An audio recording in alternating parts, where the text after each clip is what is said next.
کہ جس وقت یوم خلاص آ جائے گا، وقوع پذیر ہو جائے گا، یوم خلاص کہتے ہیں کہ جس دن ظہور ہوگا، کامیابی ہو جائے گی، اور پھر اس کے بعد جب دولت کریمہ جو ہے وہ قائم ہو جائے گی. ایک تو وہ دولت اسلامیہ کی بات کی جاتی ہے نا، وہ دولت جہنمیہ ہے جس کی بات کی جاتی ہے. امام کی دولت ہوگی وہ ہوگی دولت کریمہ. تو دولت کریمہ جس وقت قائم ہو جائے گی، پھر اس کے ثمرات ہمارے سامنے آئیں گے، اور وہ ثمرات ایسے ہیں کہ رسول خدا حضرت محمد مصطفیٰ صلی اللہ علیہ وآلہ وسلم، تم اتنی نعمتوں کو دیکھو گے کہ ان نعمتوں کو تم باور نہیں کر پاؤ گے. کل کچھ باتوں کا میں نے تذکرہ کیا کہ کوفے کے اندر پشت مسجد کوفہ پر 1000 دروازوں والی مسجد بنائی جائے گی. یہ بہت بڑا اسٹرکچر ہوگا، کوئی معمولی اسٹرکچر نہیں. اور کوفے کے اندر اتنی تعمیرات ہوں گی کہ کوفے کے گھر پھیل کر کربلا تک آ جائیں گے. سب سے پہلی چیز کہ جس کا قیام امام کریں گے وہ ہے توحید. ایک سیکوینس ہوگا شروع میں، سب سے پہلے توحید. اور خداوند عالم نے جو صلحہ کی حکومت کی بات کی ہے تو اس میں ارض کا لفظ آیا ہے، حجاز کا لفظ نہیں آیا ہے، عراق کا لفظ نہیں آیا ہے، ارض کا لفظ آیا ہے. یعنی پوری دنیا پر امام کی حکومت ہونی. جب پوری دنیا پر امام کی حکومت ہونی تو پوری دنیا پر توحید کا کلمہ جو ہے اس کو پھیلنا. اور حضرت امام جعفر صادق علیہ الصلوۃ والسلام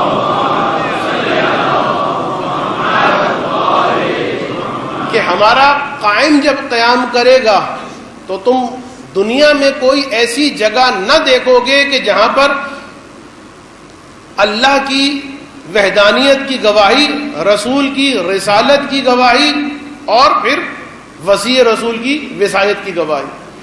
ایسی جگہ تمہیں نہیں ملے گی کہ جہاں پر توحید کو ماننے والے نہ رہتے ہوں. پوری دنیا میں سب سے پہلا پرپس، سب سے پہلا ہدف جو مولا کا ہوگا وہ کیا ہوگا؟ کہ توحید پوری دنیا میں پھیل جائے. توحید کے انتشار کے بعد، گسترش کے بعد، دوسرا ہدف جو میرے مولا کا ہوگا وہ ہوگا کہ علم جو پھیل جائے پوری دنیا میں. اس لیے کہ مولا کے جد کا سب سے بڑا دشمن جو ہے وہ جہالت. لہذا جو دشمن علی ہے اس کو اس دنیا سے نکالا جائے گا. اور اس کے بارے میں روایت میں آیا ہے کہ بعض روایات میں خدا کے اعتبار سے آیا ہے، اور بعض روایات میں ابھی میں پڑھ رہا تھا جب آنے سے پہلے کچھ کتابوں کا مطالعہ کر رہا تھا تو خود امام کا لفظ آیا. یعنی بعض روایتوں میں یہ آیا ہے کہ خداوند عالم اس دولت کریمہ کے قائم ہونے کے بعد لوگوں کے سر پر رحمت کا ہاتھ پھیرے گا، جس کی وجہ سے لوگوں کی عقلیں جمع ہو جائیں گی اور ان کے اخلاق کامل ہو جائیں گے. یعنی یہاں بھی سیکوینس ہوگا، پہلے علم آئے گا، علم کے بعد ان کی عقل جو ہے وہ جامع ہو جائے گی. جب عقل جامع ہو جائے گی تو جو عقل مند ہوتا ہے وہ بااخلاق ہوتا ہے، جو جاہل ہوتا ہے، جو بے وقوف ہوتا ہے وہی جھگڑے کرتا پھرتا.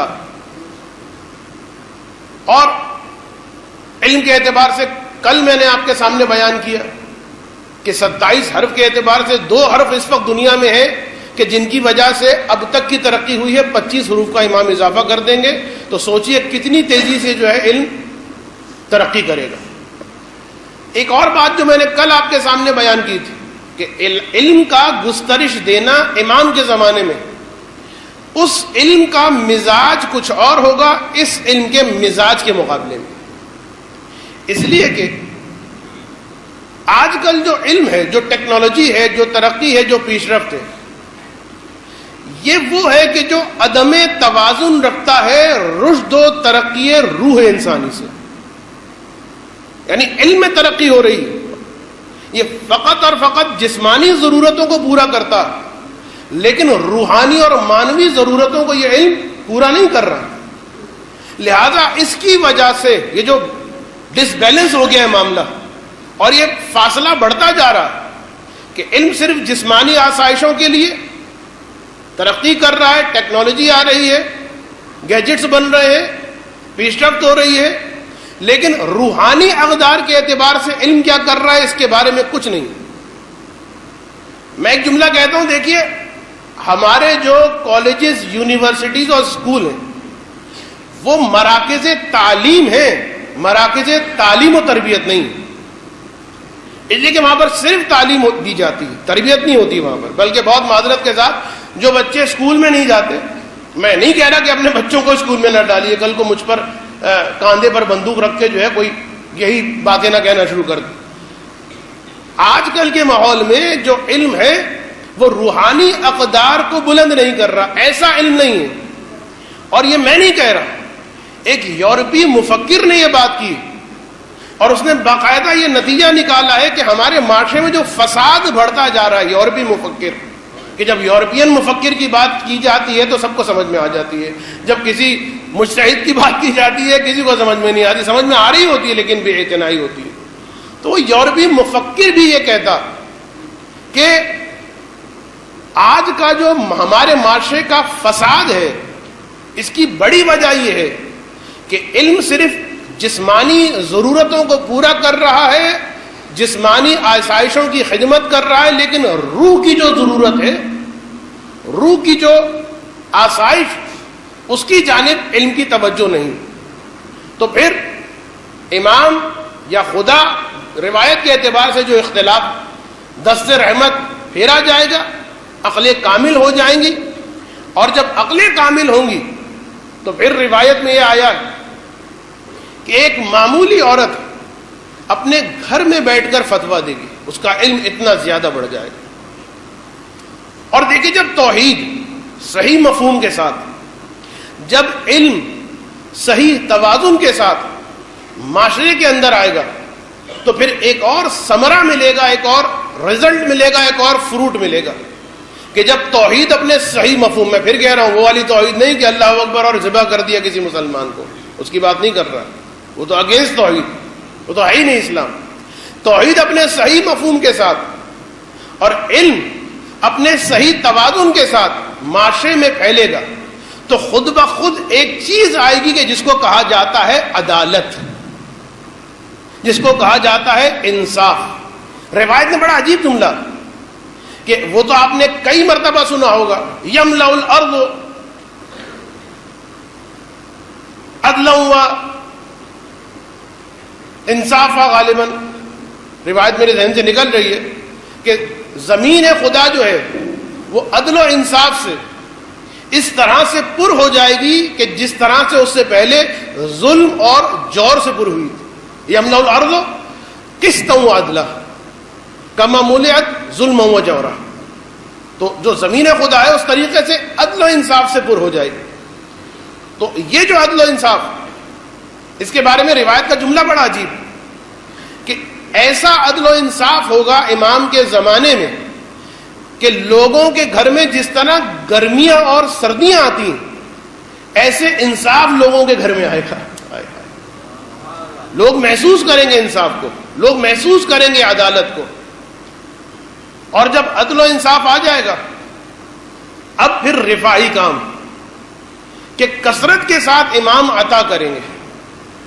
رسول فرماتے ہیں کہ اتنا زیادہ اس زمانے میں امام عطا کریں گے کہ پھر تم یہ حالت دیکھو گے کہ لوگ اس وقت تو فقیر ڈھونڈتے پھرتے ہیں نا لوگوں کو، لوگ خمس اور زکوٰۃ کا مال لے کر ڈھونڈ رہے ہوں گے کسی مستحق کو کہ مستحق مل جائے اور ہم اسے دے دیں. لیکن خوشحالی اتنی زیادہ ہوگی کہ کوئی مستحق ملے گا ہی نہیں. آپ سوال یہ کریں گے کہ پھر ہوگا کیا بھائی؟ ہوگا یہ کہ جس طریقے سے بعض زمانوں میں شیعوں کی پریشانی کے وقت، جیسا کہ متوکل ملعون کے زمانے میں جو شدید حالات پیدا ہوئے تھے، تو اس موقع پر امام نے خمس کو بعض چیزوں سے اٹھا لیا تھا، جسے کہا جاتا ہے، یہ بھی ذہن میں رکھیے گا، صوتی حالت میں نہ سنیے گا ان روایات کو، کیونکہ 2-3 موقعوں پر ائمہ علیہ السلام نے شیعوں کی سہولت کے لیے، اس لیے کہ بہت سختی تو خمس کو بعض زمانوں تک، لمیٹڈ پیریڈ تک اور بعض چیزوں سے اٹھا لیا کہ تم پر خمس نہیں ہے، خمس ہم تمہیں معاف کرتے ہیں، اس لیے کہ امام اس بات کے قادر ہیں. اب وہ لوگ کہ جو مرجعیت کے خلاف کتابیں لکھتے ہیں وہ انہی روایات انہی نصوص حل کو لے کر آ جاتے ہیں اور کہتے ہیں دیکھیے امام نے تو خمس معاف کر دیا تھا، فلاں امام نے معاف کر دیا تا، دیکھیے مجتہد کیا کہتا ہے کہ خمس دینا. اس طریقے سے دھوکہ دیا جاتا ہے. تو اس زمانے میں نصوص حل اس لیے آئی تھی کیونکہ شیعوں کی حالت بہت خراب تھی. اور پاسبل، اب میں احتمال دے رہا ہوں کہ جب ایسی سچویشن آئے تو میں پاسبل امام یہاں پر نصوص حل جاری کر دیں. میں پاسبل امام کہیں کہ اب خمسی نہیں ہے، کوئی مستحق نہیں ہے، کوئی فقیر نہیں ہے، میں خمس معاف کرتا ہوں. یا مثلا میں خمس کو قبول کرتا ہوں بے اعتبار حاکم شرع، حاکم مطلق شرع. خیر، خداوند عالم کی جانب سے برکتوں کا نزول اس طریقے سے ہوگا کہ ظہور سے پہلے یہ علامتوں میں سے ہے کہ اول تو بارشیں آئیں گی نہیں ظہور سے پہلے، اور جب بارشیں آئیں گی تو یہ تباہی اور بربادی لے کر آئیں گی. سیلاب آ جائے گا، طوفان آ جائے گا، اور سب آپ دیکھ رہے ہیں. 4 دن بارش ہوتی ہے، مصیبت اور پریشانی آ جاتی ہے، فصلیں تباہ ہو جاتی ہیں. لیکن اس زمانے میں جو بارشیں ہوں گی وہ برکتیں لے کر آئیں گی، اور اس طرح سے سبزہ پوری زمین پر اگے گا، میوہ جات پوری زمین پر اس طریقے سے اگیں گے. اس لیے کہ آسمان زمین پر اپنی رحمتیں اور برکتیں بھیج رہا ہوگا، نازل کر رہا ہوگا، اور ادھر سے زمین اپنے خزانوں کو اگل رہی ہوگی. تو اتنی کثرت سے اتنی زیادہ سبزہ اس پوری دنیا پر چھا جائے گا کہ پھر روایات میں ملتا ہے کہ تم اس زمین کو آج کی زمین کے مقابلے بالکل بدلا ہوا دیکھو گے. کوئی اور زمین ہوگی، کوئی نئی زمین ہوگی، ٹوٹلی چینج ہو جائے گی سبزے کے اعتبار سے. حتیٰ یہاں تک آیا ہے کہ عراق سے شام کی جانب اگر کوئی شخص سفر کرے گا تو کوئی ایک قدم اس کا نہیں پڑے گا ایسی زمین پر کہ جہاں پر سبزہ نہ ہو.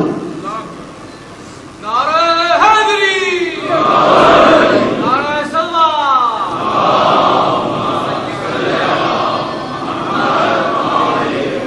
اب میں کس طریقے سے کروں؟ یہ ڈائریکشن ہی ایسی عجیب و غریب ہے. پہلے تو میں کہتا بھائی آگے آ جائیں، اب ان کو کیا کہوں کہ ادھر چلے جائیں.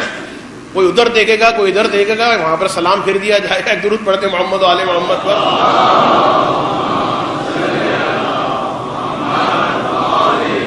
یہ بڑی لمبی لہر چلے گی بھائی. ان کو پھر وہاں کریں، اس کے بعد یہ لوگ یہاں آئیں، ٹائم بھی کم ہے. خیر چلیے، آپ تھوڑا سا اگر ادھر ہو جائیں معذرت کے ساتھ، آج ذرا الٹی ڈائریکشن ہے.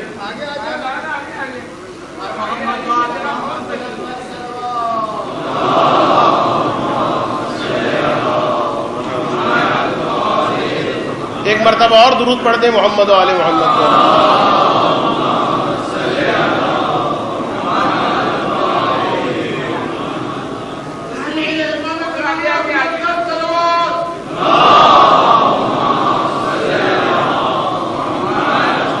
جزاکم اللہ، جزاکم اللہ.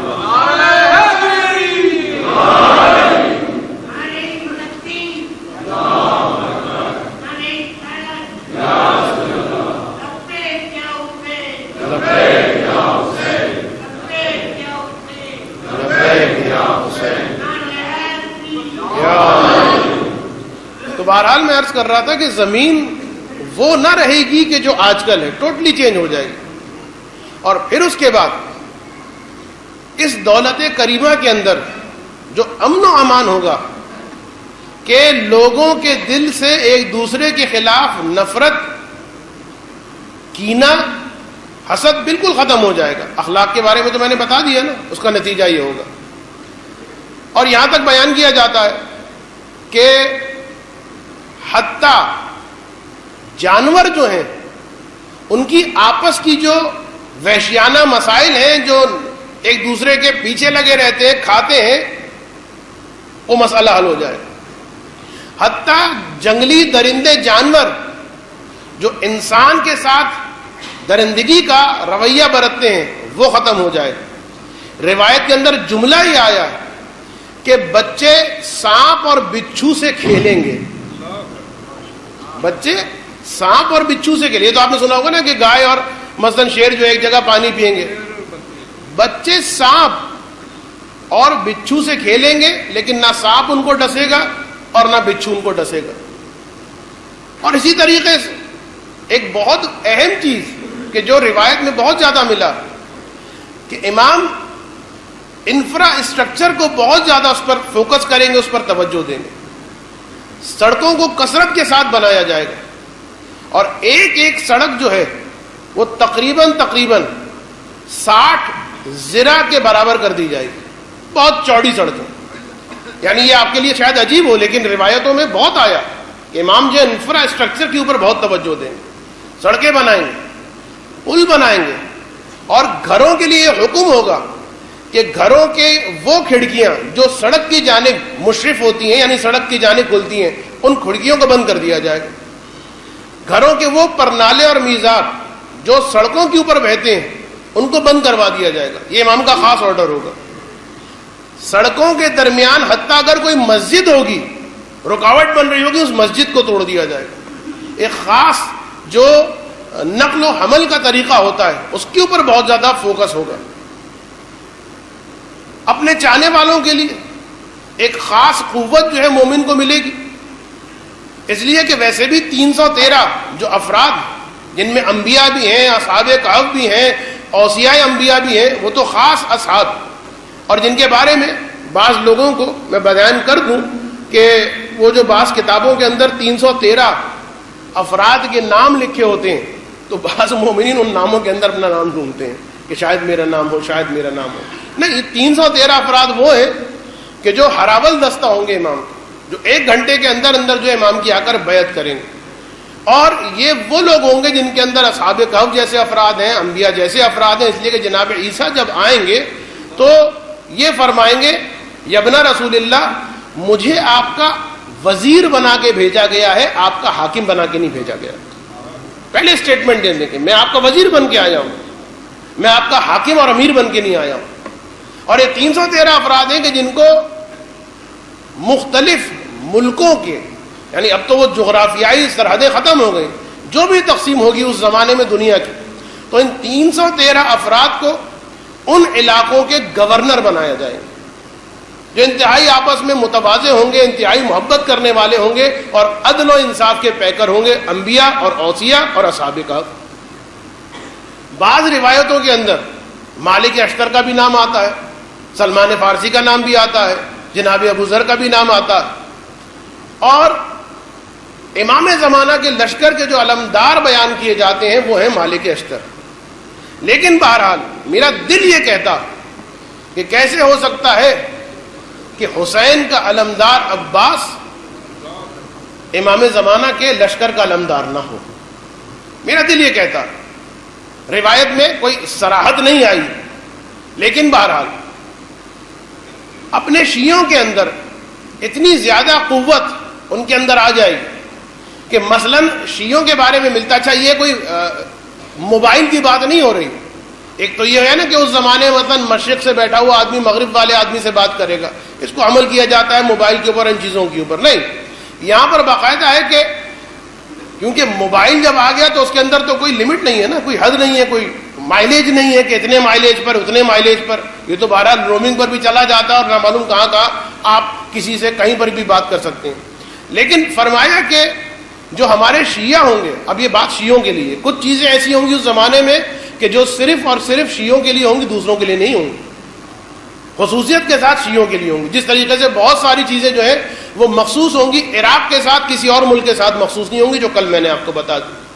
تو جو شیعوں کے ساتھ چیزیں مخصوص ہوں گی ان میں سے ایک چیز یہ کہ اول تو وہ مشیر بنیں گے, ان 313 افراد کے اہم پوسٹ پر شیعوں کو بٹھایا جائے گا. اور اہم ترین چیز یہ ہے کہ ان کی جو مانوی قوت ہے, جو مانوی تقوی ہے, اس کے ساتھ ساتھ ان کی جسمانی قوتیں اتنی زیادہ بڑھ جائیں گی کہ لفظ آیا ہے, میں نے اس لیے موبائل کو ہٹا دیا, ورنہ عام طور پر لوگ موبائل سمجھتے ہیں کہ صاحب موبائل کی بات ہو رہی ہے, نہیں, لیکن لفظ آیا, مائلیج آئی کہ تقریباً 4 فرسخ کے فاصلے سے ایک شیعہ دوسرے شیعہ کو دیکھ سکے گا. 4 فرسخ کتنا ہوتا ہے؟ تقریباً آپ سمجھ لیں 22 کلومیٹر اور اس سے کچھ زیادہ. 22 کلومیٹر سے ایک شیعہ دوسرے شیعہ کو دیکھ سکے گا. 22 کلومیٹر سے 22 کلومیٹر سے ایک شیعہ دوسرے شیعہ کی بات سن سکے گا، اور آپس میں انسیت اتنی زیادہ ہوگی، نفرت نکل چکی ہوگی، کجی نکل چکی ہوگی، انسیت اتنی زیادہ ہوگی ان کے درمیان کہ جو بعض کتابوں کے اندر مومن کی نشانیوں میں سے بیان کیا گیا، لیکن بہرحال اس پر تو میں تاکید نہیں کرتا ہوں، لیکن اس زمانے دولت کریمہ کے اعتبار سے صرف بتا رہا ہوں کہ اتنی زیادہ محبت ہوگی ایک دوسرے سے، ایک دوسرے پر اتنا اعتماد ہوگا کہ اگر اس کو سن کے ابھی کوئی عمل نہ کرے، اس لیے کہ ایسا ہو کہ مجھ پر مشکل نہ آ جائے، کہ ایک مومن دوسرے مومن کی جیب میں ہاتھ ڈالے گا، جتنی ضرورت ہوگی پیسہ نکال دے گا. یہ عجیب جملہ ہے. اور دوسرا مومن جس کی جیب سے پیسہ نکالا گیا ہے، گویا ایسے کہ مکھی تک اس کے کان پر، کوئی اسے فرق نہیں پڑے گا، کوئی اسے فکر نہیں ہوگی، ٹھیک ہے اور لے لو، کوئی پرواہ نہیں ہوگی. یہ کہا جائے گا کہ یہ ہوگی محبت کی حد، یہ ہوگی اعتماد کی حد، کہ ایک مومن بلا تکلف. آج کل جو تکلفات چلتے ہیں، بہرحال وہ تکلفات نہیں رہیں گے. ایک مومن اس کی جیب سے جتنے پیسے چاہے گا وہ نکالے گا، اور دوسرا مومن بالکل اطمینان کے ساتھ بیٹھا رہے گا، جس طرح آپ اطمینان کے ساتھ بیٹھے ہوئے. ایک درود پڑھتے ہیں محمد و آل محمد.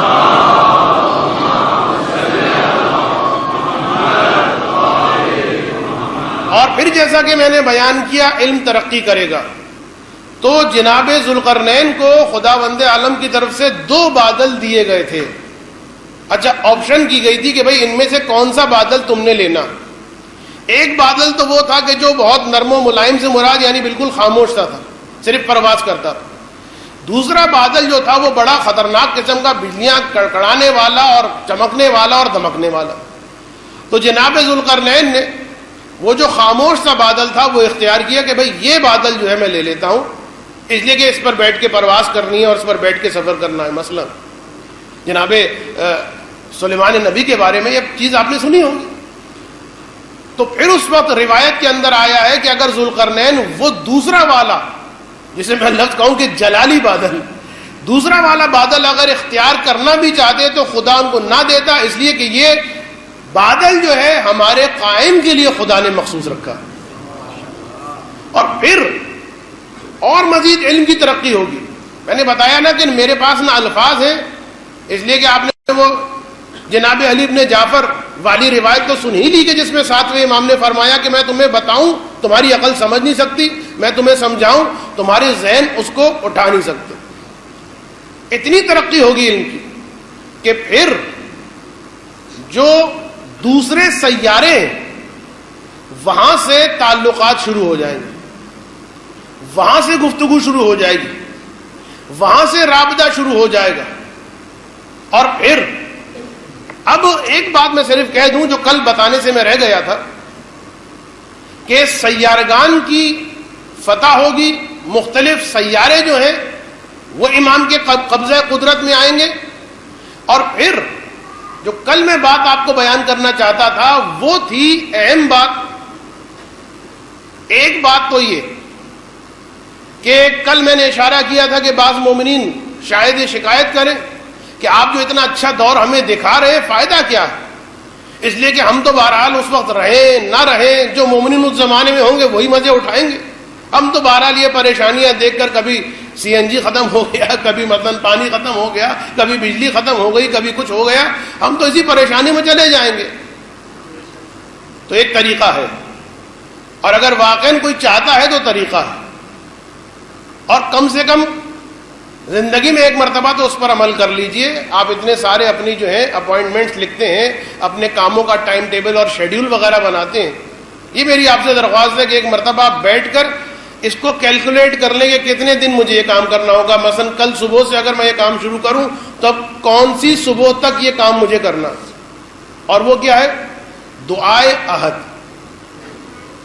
دعائے عہد وہ ہے کہ جس میں ایک جملہ ہی آیا کہ پروردگارہ مجھے امام کی نصرت کرنے والوں میں سے بنا، اور اگر مجھے موت آ جائے کہ جو تیری طرف سے حتمی چیز ہے، تو پھر جس وقت امام کا ظہور ہو تو مجھے اس طریقے سے اٹھا کہ میرے ہاتھوں میں تلوار ہو اور امام کی نصرت کے لیے جا رہا ہوں.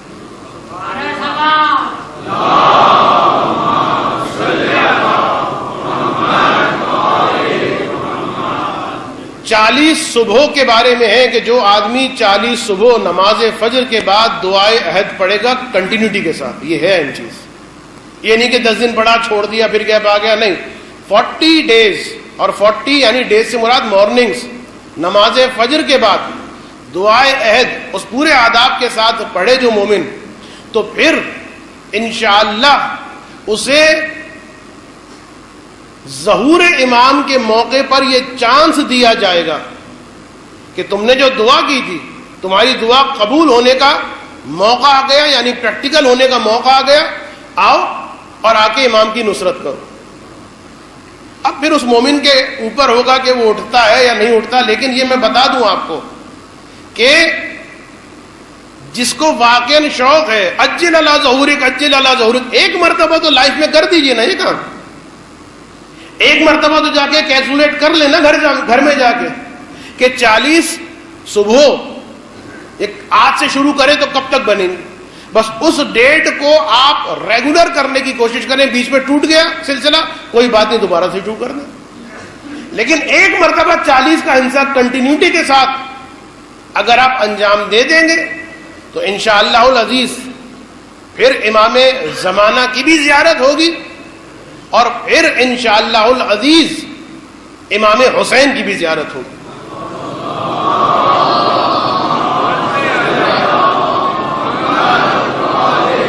میں تقریباً اختتام پر آ گیا، اس لیے کہ یہ جو میں نے دعائے عہد کی بات کی، یہ ہمارا ایک اہم عقیدہ ہے جسے کہا جاتا ہے عقیدہ رجعت.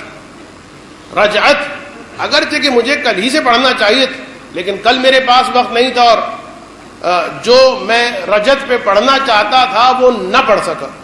خیر، خدا نے اگر زندہ رکھا، توفیق رکھی، تو پھر کسی اور مقام پر کہیں پر انشاءاللہ رجت کے عقیدے پر تفصیلاً بحث ہونی چاہیے، تفصیلاً گفتگو ہونی چاہیے. میں صرف اشارہ کر رہا ہوں، رجعت یعنی پلٹنا. رجعت یہ ریکارنیشن نہیں ہے جو ہندوؤں کے اندر تناسخ ارواح کا ایک نظریہ ہے کہ روح جو ہے مثلا وہ کسی اور جسم میں چلی جاتی ہے، انسان دوسرا جنم لیتا ہے. نو، رجعت کیا ہے؟ اسی جسم کے اندر وہی روح دوبارہ آئے گی اور وہی جسم جو ہے دوبارہ زندہ ہوگا، اور وہ جسم اپنی اس روح کے ساتھ امام کی نصرت کرے گا. اور رجعت میں یہ ہمیں ملتا کہ پھر سب سے پہلے جو شخصیت آئے گی ائمہ میں سے امیر المومنین کی بھی نہیں آئے گی. سب سے پہلی شخصیت رجب میں جو آئے گی وہ امام حسین کی آئے گی. اور امام حسین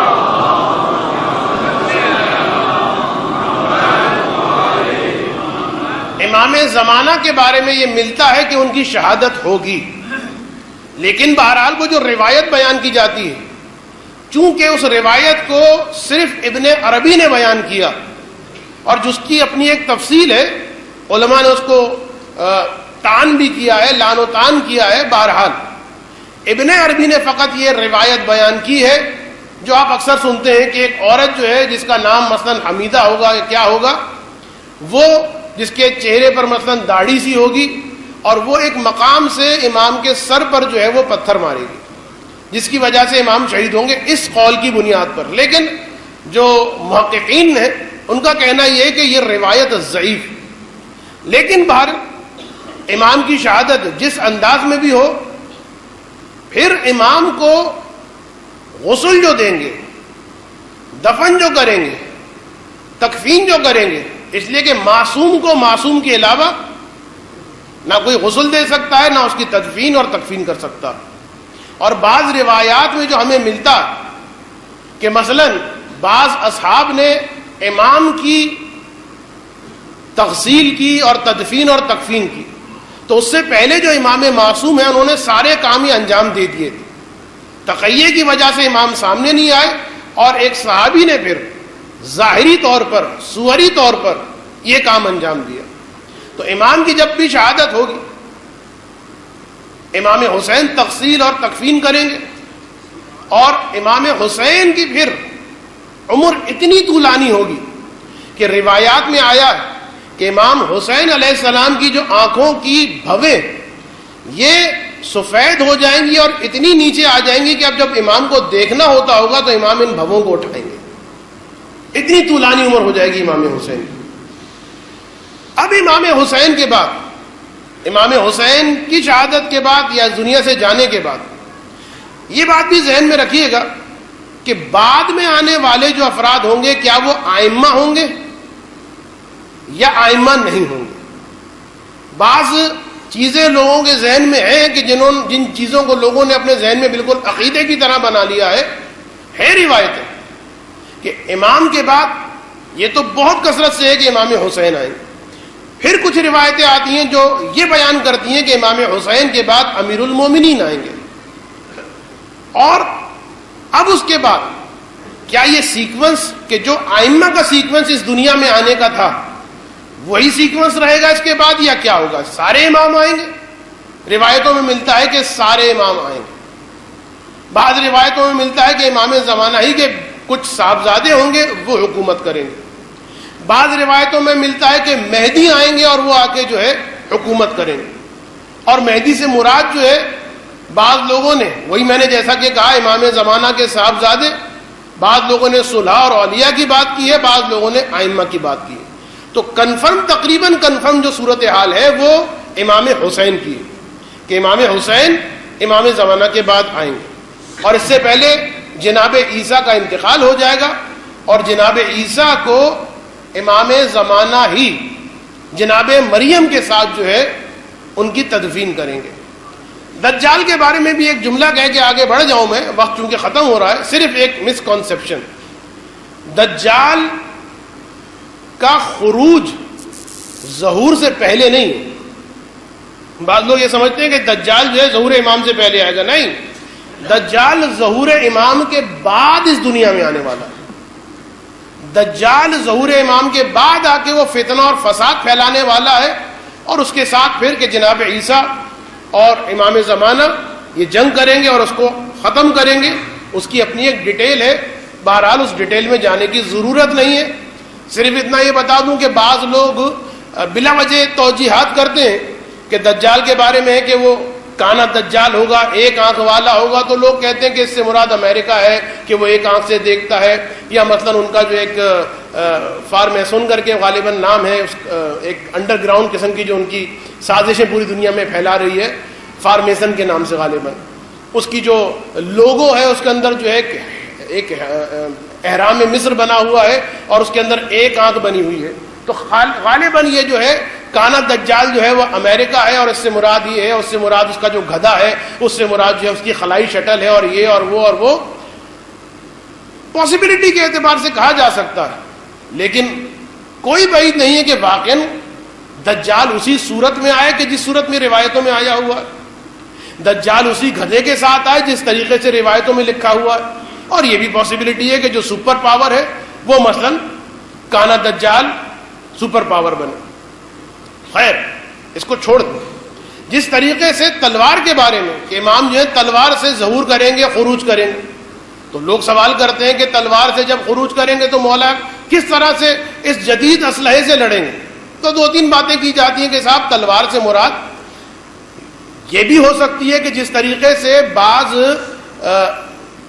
ملکوں کے اندر جو قوت کا جو مظہر ہوتا ہے، طاقت کی جو نشانی ہوتی ہے وہ تلوار ہوتی ہے. تو امام کے ظہور کی علامت جو ہے، قوت کی علامت وہ تلوار ہوگی. شاید تلوار سے جنگ نہ کرے اور اس زمانے میں جو ویپنز اور جو نئی ٹیکنالوجی ہے اس کو امام یوٹیلائز کریں. یا مثلا بعض لوگ یہ کہتے ہیں کہ تلوار اس لیے کہا گیا ہے کہ شمشیر کے ساتھ خروج کرے گا قائم آل محمد، کیونکہ اب تک جتنے بھی ائمہ آئے ہیں وہ تقیہ کی حالت میں آئے ہیں سوائے ایک دو. لیکن یہ امام وہ ہوں گے کہ جن کے ہاتھ پر کسی کی بیعت نہیں ہوگی اور جن کے ہاتھ بندھے ہوئے نہیں ہوں گے، جن کے ہاتھ کھلے ہوئے ہوں گے. یا تم قبول کرو یا قبول نہ کرو اسلام کو، ہماری بات کو قبول کرو یا قبول نہ کرو. تو تلوار کے ساتھ اور ان سب چیزوں کو ہٹا دیں. بہت زیادہ پاسبلٹی اس بات کی ہے کہ شاید انسان اس جنگ کی وجہ سے کہ جو جنگ قرقیسہ ہے کہ جسے یہودی آرماگڈون کہتے ہیں، اور جسے تھرڈ ورلڈ وار بھی کہا جاتا ہے، اس لیے کہ روایت میں آیا کہ ظہور ہوگا اس وقت کہ اس سے پہلے دنیا والے ایک بہت بڑی جنگ میں مشغول ہوں گے اور ایک بہت بڑی جنگ ہوگی. تو ہو سکتا ہے اس بڑے ڈیزاسٹر کی وجہ سے انسان جو ہے دوبارہ غاروں کے ایج میں چلا جائے اور یہ جو ٹیکنالوجی ہے، یہ جو ہتھیار ہے، یہ ختم ہو جائیں. معذرت کے ساتھ میں مثال دے رہا ہوں، جس طریقے سے توانائی نہ ہونے کی وجہ سے اس وقت فیصل آباد کے اندر بعض شہروں کے اندر مثلا وہ گدھے جو ہیں دوبارہ سے آ گئے ہیں، وہ ٹیکسٹائل مل کے اندر جو ہے وہ کھڈیاں دوبارہ سے چلنا شروع ہو گئی ہیں، وہ کھانے جو ہیں وہ بجائے تیل اور گیس کی لکڑیوں سے بنائے جا رہے ہیں. تو ہو سکتا ہے ایک بڑے ڈیزاسٹر کے بعد توانائی ختم ہو جائے، ہتھیار ہوں لیکن ہتھیار کو یوز کرنے والی کوئی انرجی موجود نہ ہو. ایک احتمال تو ہو سکتا ہے کہ جنگ ہو اور اسی تلوار کے ذریعے سے ہو کہ جس کے بارے میں روایت میں آیا. تو خیر بہرحال باتیں میں نے کہا کہ رجعت کی بہت طولانی ہے، بہت تفصیلی ہے. اتنا یاد رکھیں کہ اتنے ہزار سالوں کے بعد، انبیاء کے آنے کے بعد، رسول کے آنے کے بعد، ائمہ کے آنے کے بعد جو انتظار کیا جا رہا ہے اس دولت کریمہ کا، انتظار کیا جا رہا ہے اس دولت کا، کہ مقام معظم رہبری نے بڑا اچھا ایک جملہ بیان فرمایا تھا، وہ میں چاہتا ہوں کہ آپ کے سامنے بیان کر دوں. کہ انہوں نے یہ کہا تھا کہ لوگ کہتے ہیں کہ وہ آخر زمان ہوگا جبکہ وہ ابتدائے زمان ہوگا. یعنی دنیا جو ہے ترقی اور عروج جیسا ہونا چاہیے تھا ویسی دنیا اس وقت شروع ہوگی. یہ تو دنیا اس قابل ہی نہیں ہے کہ اس کو کہا جائے کہ یہ دنیا مثلا ابتدائی زمان، اس قابل ہی نہیں ہے. تو اصل میں زمانہ تو شروع ہی اس وقت ہوگا کہ جب دولت کریمہ امام زمانہ وجود میں آ جائے گی. تو بہرحال اس اعتبار سے بھی دیکھا جائے اور اس اعتبار سے بھی کہ اتنے ہزار سالوں کے بعد وہ دولت کریمہ اس کا قیام ہو اور کچھ عرصے کے بعد ختم ہو جائے، تو بس صرف ذہن میں یہ رکھیے کہ رجت ہوگی. اور رجت میں ہوگا یہ، اس میں بھی دو باتیں ملتی ہیں. ایک بات یہ ملتی ہے کہ رجت میں صرف اور صرف دو گروہ اٹھیں گے جن کو اٹھایا جائے گا، یا خالص کافر یا خالص مومن. جو براؤن، جو گرے ایریا میں رہنے والے ہیں، جو درمیان کے لوگ ہیں، یہ جو خالص مومن نہیں ہیں یا جو خالص کافر نہیں ہیں، ان کو نہیں اٹھایا جائے گا. یہ ایک قول ہے، میں صرف آپ کو بتا رہا ہوں کہ اس طرح کے اقوال موجود ہیں. اور بہرحال دعائے عہد کے اعتبار سے اور دوسری روایت کے اعتبار سے اس طرح سے لمیٹیشن نہیں ہے کہ خالص مومن ہی اٹھے گا. نہیں، ایک مومن کو بہرحال جو دعا کرتا رہے اور اپنے آپ کو خاص طور پر وہ مومن کہ جس نے غیبت کبریٰ کے اندر دین کی تبلیغ کا کام کیا، پیسے کمانے کے لیے نہیں، معذرت کے ساتھ واقعاً دل میں درد رکھتے ہوئے دین کی تبلیغ کا کام کیا، حلال خدا اور حرام خدا لوگوں تک پہنچائے ہوں، تو اس کے بارے میں ملتا ہے کہ اس آدمی کو بھی موقع رجعت اٹھایا جائے گا. اور پھر تو یقیناً اس میں کہنے اور شبہ کی کوئی گنجائش ہی نہیں کہ یزید کو اٹھایا جائے گا، یزید کے لشکر والوں کو اٹھایا جائے گا. بھائی جس وقت آپ روز عاشور ملتے ہیں ایک دوسرے سے تو آپ کیا کہتے ہیں؟ سلام نہ کہو. اچھا کیا کہنا چاہیے پھر؟ حرام اور واجب کی میں بات نہیں کر رہا، یا حسین کہہ دیتے ہیں خلاصے کے لیے. لیکن اصل جملہ کیا ہے؟ اعظم اللہ اجورنا و اجورکم بمصابنا الحسین، کہ ہمارا اجر جو ہے اس مصیبت پر جو ہم گریہ کر رہے ہیں خدا بڑھا دے. اور پھر اس کے بعد کا جملہ ہے جس کا ترجمہ یہ ہے کہ خدا ہمیں ان لوگوں میں سے قرار دے کہ جو امام زمانہ کے ساتھ مل کر خون حسین کا انتقام لیں گے. تو یزید اٹھے گا، یزید کا لشکر اٹھے گا، جن جن لوگوں نے حسین کو قتل کرنے میں شرکت کی ہے وہ سب اٹھیں گے، اور ان کا قتل دوبارہ کیا جائے گا، دوبارہ ان کو سزا دی جائے گی.